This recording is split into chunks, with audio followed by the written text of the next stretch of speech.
vestindo a camisa 10. Ó, o Rodrigo vai bater pro gol. A bola foi à esquerda do gol. Na passagem do Ancelotti no Real Madrid, por dentro. Agora Rodrigo, na ponta esquerda. Vini abre, cai na esquerda. Rodrigo levou por dentro. Arrumou. Bruno Guimarães tentou pro Estevão. E agora Estevão! Gol!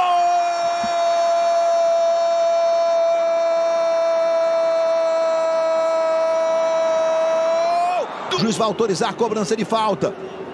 Aí o Casemiro tenta se desmarcar. Vem levantamento. Toque do Casemiro! Casemiro um pouquinho na frente. Mas você vê que ele esperou. E é tudo milimétrico. Porque quando você parte para cobrar mais o Real, vira o jogo na ponta esquerda para o Vini. Vinícius Júnior vai para cima da marcação. Matheus Cunha na cara do gol. Ele faz o recuo. Casemiro, Rodrigo limpou, pé direito, bateu. Gol!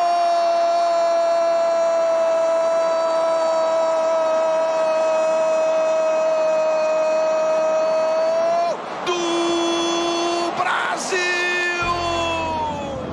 Vai jogando o time sul-coreano. O Brasil vai pressionar com o Estevão. Ganhou o garoto. Aí, Estevão, é só fazer. Gol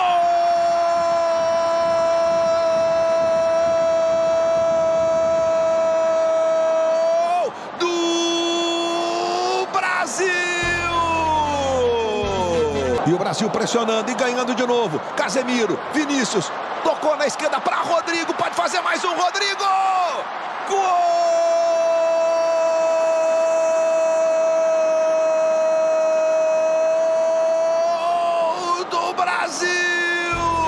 Cruzamento, Bento de soco, tira dali. Ele vai sair jogando o Brasil. Paquetá vai armar, Matheus Cunha pro Vini. Na velocidade, Vinícius. Bota na frente. É só fazer, Vinícius Júnior. Gol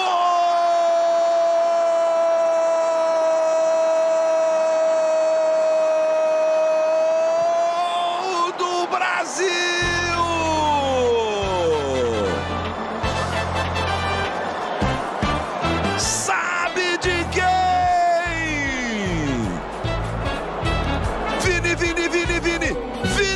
Fala galerinha do Futebol na Rede, tudo bem com vocês? Sejam bem-vindos a mais um vídeo. Tô gravando esse vídeo aqui no início da tarde de sexta-feira para falar da goleada do Brasil sobre a Coreia do Sul por 5-0. Primeiro jogo do Brasil pós-eliminatórias da Copa. O Brasil já estava classificado, mas nos últimos 4 jogos, os 4 primeiros jogos com o Ancelotti foram a reta final das eliminatórias, né? E com ele se classificou lá na primeira data FIFA dele, mas nas últimas 2 ganhou do Chile, jogando relativamente bem, e depois perdeu para a Bolívia, e hoje fez, sem dúvida, o melhor jogo do Brasil sobre o comando do Ancelotti. Antes da gente começar, só pontuar uma coisa nesse vídeo aqui, tá?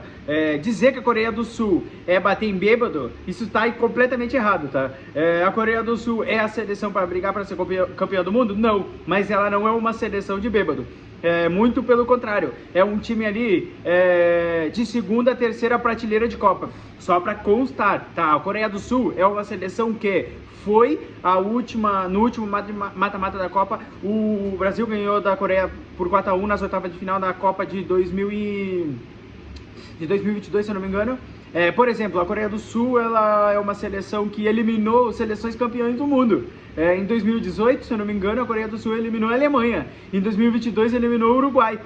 Então, assim, como é que eu posso falar? Estavam no mesmo grupo e a Coreia do Sul passou e a Alemanha e o Uruguai, respectivamente, ficaram fora.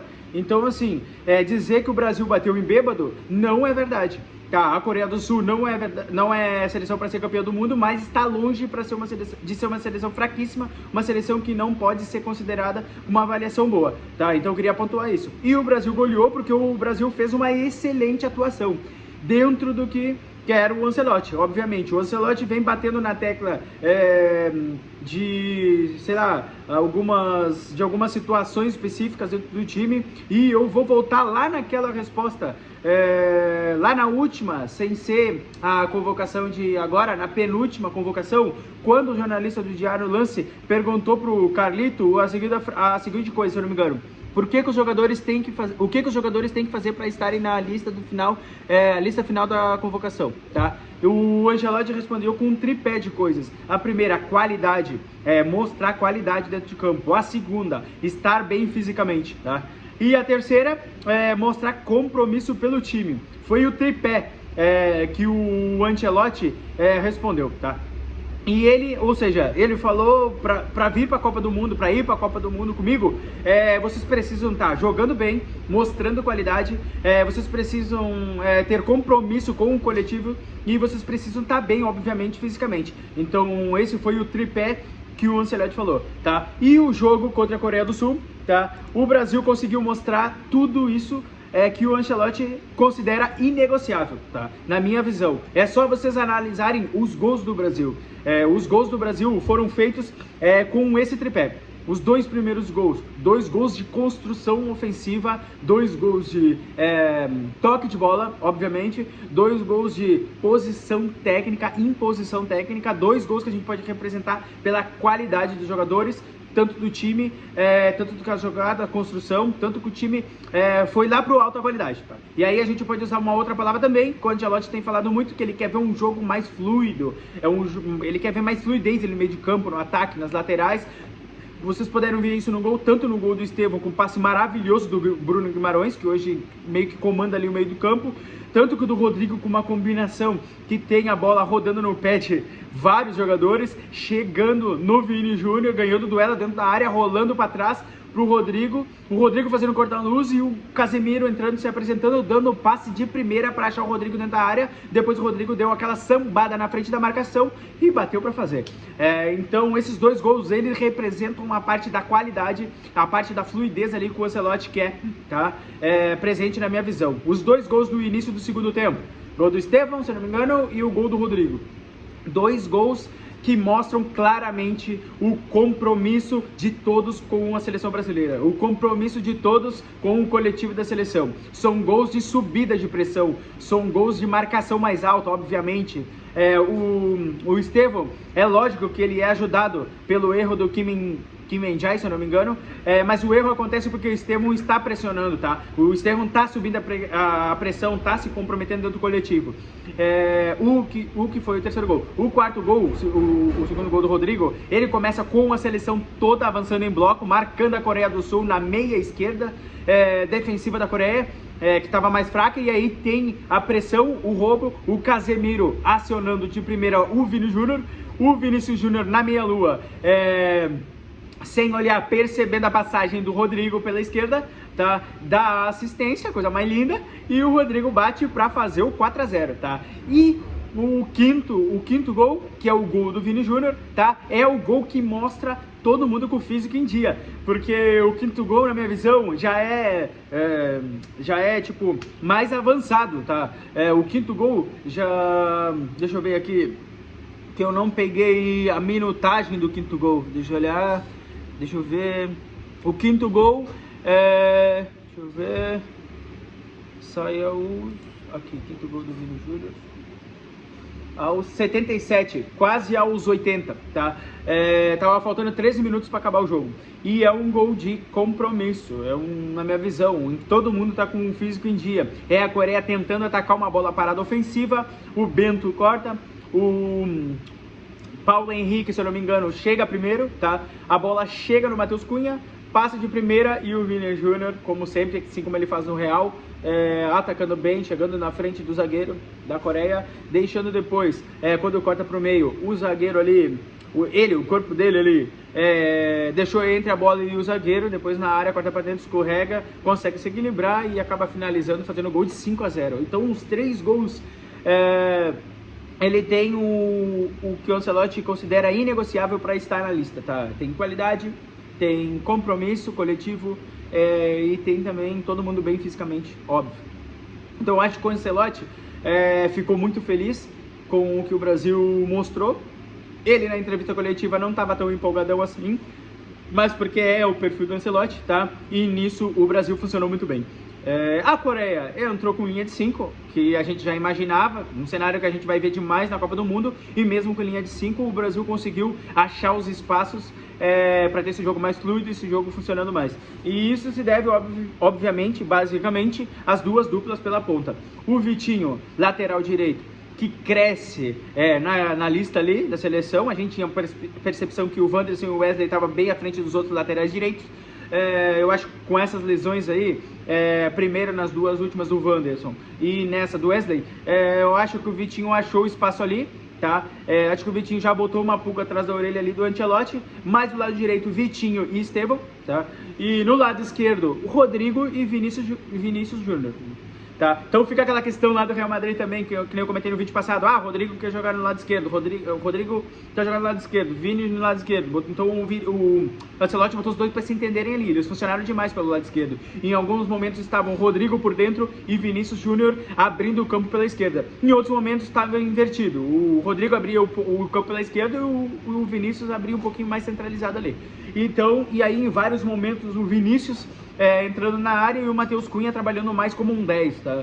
Então, essas duplas de laterais aí, essas duplas, não de laterais, né? Mas essas duplas de jogadores colados à lateral, Rodrigo e Vini de um lado, e o Estevão e o Vitinho do outro, funcionou, tá? Essas duplas funcionaram muito bem, na minha visão. E o Brasil conseguiu lidar bem com a Coreia jogando com essa linha de 5 fechada, tá? E aí, para completar, Bruno Guimarães e Casemiro, os dois monstros se achando certinho e achando certinho a distância para estar à frente, para ajudar na circulação da bola, na construção de jogo, para ajudar num passe que quebra a linha, como foram os gols, e também para ajudar a coordenar a linha de pressão do Brasil, né? Então o Casemiro e o Bruno Guimarães, na minha opinião, fizeram uma partida excelente, fazendo exatamente isso. Eles não expuseram o time pela faixa central, assim como muitos momentos teve a Coreia do Sul, só tinha o Son, um grande jogador, mais à frente, tá? E coordenaram muito bem a pressão, a circulação da bola da seleção brasileira e as assistências. Os dois primeiros gols, para quem não viu o jogo, a assistência dos volantes. E não é coincidência, galera. Isso é o jogo do Ancelotti funcionando, assim como funcionava lá no Real Madrid na temporada passada. Então o Brasil soube achar a forma de arrumar espaço, na minha visão, de conseguir gerar oportunidade durante uma linha de 5 da Coreia extremamente fechada. De novo, a Coreia não é bater em bêbado, galera, não é qualquer seleção. Se classificou para a Copa sem derrotas na eliminatória asiática. Então ela conseguiu lá a sua classificação e vai para a Copa do Mundo, e acho que tem boa chance, tá? Na minha visão, ainda mais em 12 grupos, né? Na Copa do Mundo, se você não sabe, terá 12 grupos, tá? Ainda mais com 12 grupos, com 4 times, acho que a Coreia tem boa chance de passar para o mata-mata da Copa, tá? Na minha visão, tá? Então temos que falar também individualmente, tá? Eu acho que está muito claro que o Douglas Santos vai para a Copa do Mundo, obviamente, pelo trabalho que ele vem apresentando, e acho que hoje é praticamente certo. Eu acho que hoje, na verdade, é muito provável que o Douglas Santos seja o lateral esquerda da seleção brasileira lá em 2026, fazendo partidas bem corretas, partidas de acerto, e fazendo aquela função em vários momentos. O Vitinho também se mandar como um ponta, e o Douglas Santos ficar na base ali como um terceiro zagueiro, na minha visão. O Militão, Gabriel Magalhães e Douglas Santos como um terceiro zagueiro. Acho que é isso com o Ancelotti, acho não. Com certeza vai ser isso que o Ancelotti vai fazer, e eu acho que o Douglas ocupa esse espaço. Eu acho também que o Vitinho vem forte na briga para ir para a Copa do Mundo nessa lateral direita, uma lateral direita que até aqui parecia que Wanderson e Wesley estavam muito sólidos, mas as lesões, você sabe, né, galera, fizeram a fila andar, né? Então o Militão também apareceu bem, tá? Já vem de lesão também, é um jogador da confiança do Ancelotti. Tá? Sem dúvida alguma. E a questão do Militão é puramente física, tá, pessoal? Então, se ele vai estar em nível competitivo depois de 2 lesões graves de ligamento cruzado no joelho, né, pessoal? É brabo, né? Vocês sabem como é essa recuperação aí. Então, se ele estiver bem dentro do que a zaga do Brasil... Acho que a zaga do Brasil não foi muito testada ainda. Acho que até esse próprio esquema do Brasil, ele vai ser mais testado contra o Japão, agora na próxima semana. O time do Japão, que é um time mais forte defensivamente, vai ser exposto na quarta-feira. E, cara... esse time também dá mais espaços até do que a Coreia, tá? Então a gente vai ver, imagina que a gente veja um sistema defensivo melhor testado da seleção brasileira nesse amistoso de terça-feira, desculpa pessoal, contra o Japão. Se eu não me engano é terça-feira, não é quarta, tá? Então, é claro, a gente chega para falar também, a gente acaba automaticamente falando, né, do trio. Já falei um pouquinho de Casemiro e Bruno Guimarães. Casemiro muito bem, obviamente, assim como ele já fez lá na Copa de 2014, se aliando, nessa aliança, nessa composição de espaço, né, de frente de área, coordenando a pressão e subindo. E o Bruno Guimarães, né, pessoal, cada vez mais confortável, né, cada vez mais ali próximo do Bruno Guimarães ali que joga no Newcastle, tá, na seleção brasileira. Tanto que nos outros jogos não era o mesmo Bruno Guimarães, né, pessoal? Então, falando sobre isso, a gente tem que falar também do trio, que foi o grande destaque do jogo, tá, pessoal?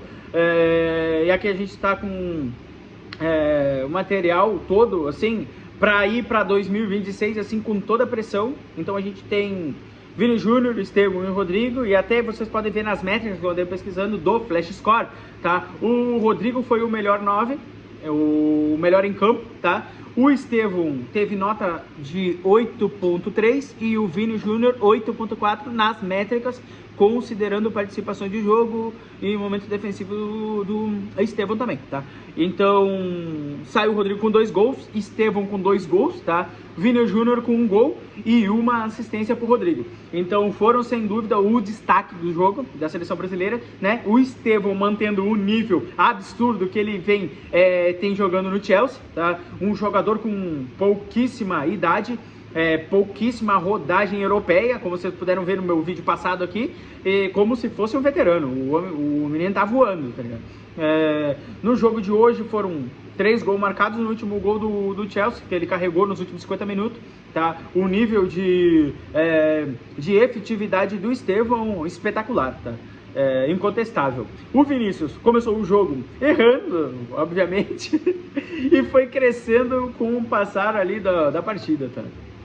O Vinícius participa do segundo gol, um jogador que o Ancelotti confia, em que é possibilitado também o Casemiro facilitar o passo, aparecendo ali a 2 passos da meia-lua. O Vini ganha a jogada individual, quando está apertado pela linha de fundo da Coreia, vê o Casemiro rolar para trás, o Rodrigo faz o corta-luz e, obviamente, o Casemiro dá assistência ali, como vocês viram no jogo. Depois ele faz uma movimentação por dentro, tá?